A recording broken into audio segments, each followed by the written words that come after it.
things you ought to know.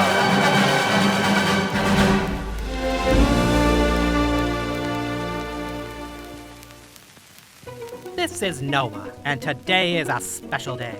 No, it's not your birthday, Noah, you silly goose. Today is Noah's first day as a member of our great workforce. Welcome, Noah. We are lucky to have you. Now go show the world what you can do. What's this? Noah looks a little scared. What's the matter, Noah? You got a case of the first day shivers? What's that? You read that new and young workers in Ontario are 3 times more likely to get hurt on the job? And now you're not sure if your workplace is safe? Well, don't you fret, my fine friend. I have facts that will flatten your fears. For starters, each province in Canada has their very own Health and Safety Act. But for your sake, Noah, let us focus on Ontario's Occupational Health and Safety Act. So strap on your scuba suit as we're about to dive deep into a whirlpool of knowledge. The tale of the Ontario Health and Safety Act can be linked back to the 17th century, with the British Factory Act being its model. In 1884, Ontario introduced the Factory Act of their very own. This crackerjack act restricted the hours of work for children, young girls, and women. Less than 100 years later, in 1978, the Occupational Health and Safety Act was passed with the help of an exciting go-getter by the name of Dr. James Ham. And in no time at all, the right to refuse work was added in 1990, and protections against violence and harassment were added in 2010.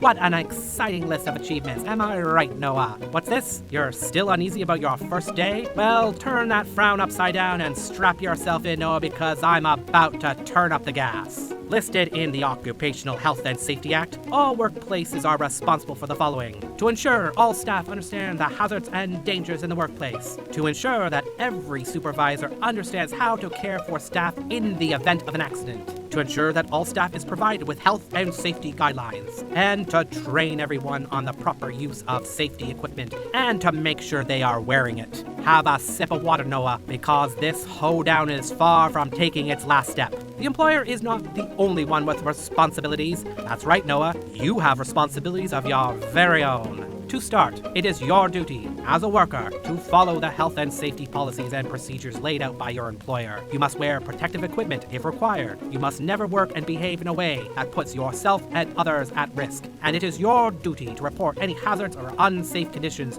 to your supervisor. Worried that you might get canned if you voice any concerns? Don't you worry, Noah. You have every right to refuse any work you feel is unsafe, and it is against the law for an employer or supervisor to punish you for reporting a problem. So, Noah, now that you know all about the exciting roller coaster of rights and responsibilities in the Occupational Health and Safety Act, do you feel better about your first day of work? That's terrific. Just remember to follow health and safety procedures, pay attention to your environment, and collaborate to ensure the well-being of yourself and your work chums. Oh, you're welcome, Noah. And thank you, viewers, for joining us for another exciting episode of The things you ought to know.